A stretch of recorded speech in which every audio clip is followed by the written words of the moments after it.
Did you know you could do Kumihimo with wire, and you can do nearly all the patterns that you can do with thread, but with wire? So I'm going to show you my simple like spiral effect thread to start with. Now I tried to use the softer wire, and for this pattern I'm going to be using a silver and a gold, and they are 20 gauge wires, and they're nice and flexible, and that makes it much easier on your hands, I can tell you. And I'm going to need 8 of each of the same length, and I'm going to do approximately that length, which is 40 centimeters and about 16 inches. So once you've got all your pieces of wire cut, and I've got 8 here, what I'm going to do is I'm going to take my pliers here, and I'm going to roll them on themselves once. This stops you getting sharp edges sticking in your fingers as you're doing it. Okay, and then I'm going to hold that in there like that, and then I'm going to take my nylon face pliers and twist those ends together like that, and that'll make life a lot easier for me. And I know those wires aren't going to come undone because they're like that now. And then all I have to do is thread my wires through my Kumihimo disc, and I want number 32 at the top, and I'm going to spread out same pattern as I've done before, but with nylon. There is a little bit of a difference as well with this that I'm going to show you. Got my 2 gold, 1 each side of the 32. Now be careful of your eyes when you're doing this, because obviously wire is sharp and it will scratch you or cause you problems, and that is something that you don't want to happen. The other thing is this wire is a lot thinner than any cord, and if you want it to be nice and spaced out and still look like a nice bracelet, then what I do is I put a piece of wooden dowel in there like that,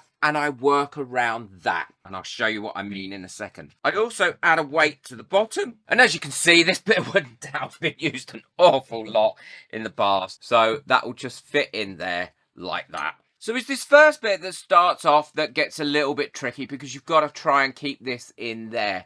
And I always start here from the right 32, and I go to the 15 there, pull it a little bit tight, go from the left of that one there, so the left of 16, and put it where that last one was. Okay, then I twist it 1/4 turn, and then do exactly the same thing. So right there, and then this very left one I put to there, number 7. So it's right to right, left to left. You will have to keep stopping as well, tightening up your wires and ensuring that you have got straightish wires. You will get this to grips with this fairly quickly, honestly, I promise you. So right to right, keep that over. You can use your nails, this will destroy your nails in seconds.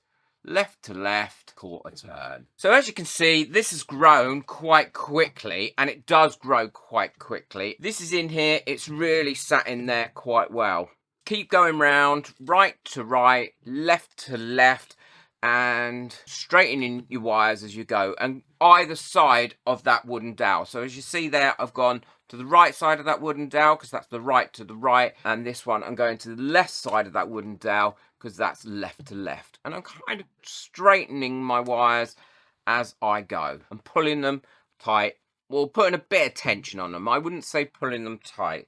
So right to right, left to left, putting a bit of tension on them. And having this clamp underneath here makes so much difference as well, because you've got something to grip onto. So I'm going to finish this off until I get to the end, and then I'll show you how to take it apart, and then what else you can do with it when it's all nicely weaved like this. So I've finished weaving that. It's actually taken me about 10 minutes to weave that amount. So what I'm going to do is I'm going to take it off this, and now while it's on there, I'm just going to remove that from it completely, and then I can remove my wires from my Kumihimo, and that is the style of bracelet you're going to get. Now you can tighten it up a little bit by moving them down, but if you're going to do that, I would suggest you put your thing back in it, or don't remove it to start with. And in some places you'll find it's where your tension isn't right, you'll have it a little bit tighter in some places than others. But that's not a problem either. The great thing about having it like this is you can pull it tighter,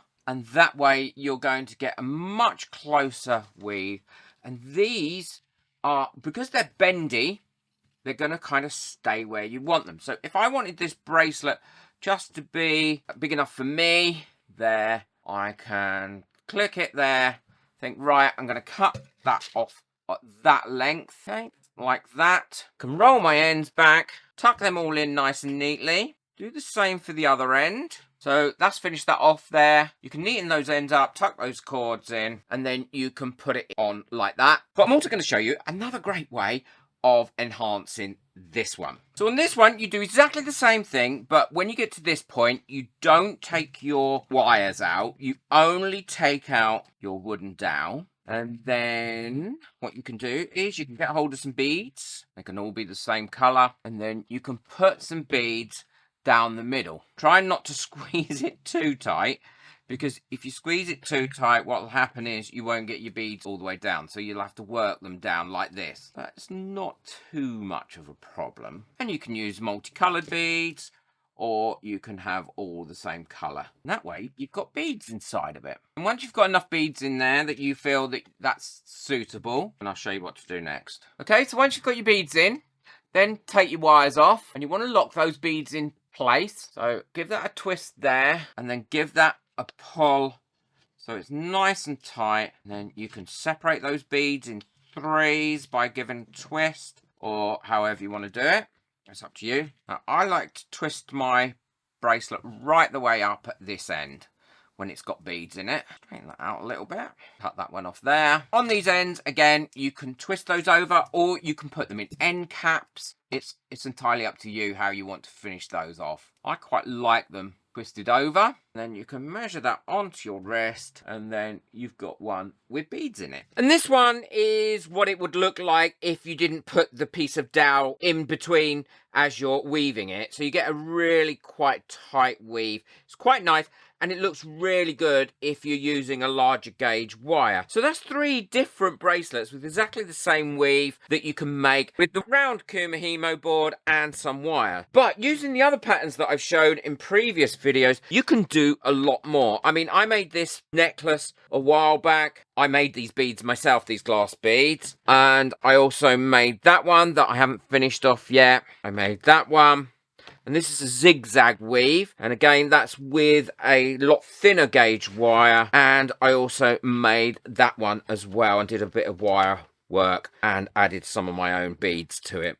I haven't made beads for ages, so I really ought to get doing some beads again. All you need to do is just practice. Go a little bit slower to start with. Make sure you protect your eyes and you're good to go. There's loads that you can do. There's lots of different coloured wires out there. I tend to use the aluminium wire because I find it soft and it bends really, really easily. And that way you can move it and it doesn't really hurt too much on your fingers when you're doing it. Hope you've enjoyed this video. Check out the Kumihimo patterns that I've done in a previous video. I'll link that at the end of that, so be sure to check out that video that's coming up now. Hit the subscribe button and the like button and enjoy your crafting and your weaving. Take care. Bye.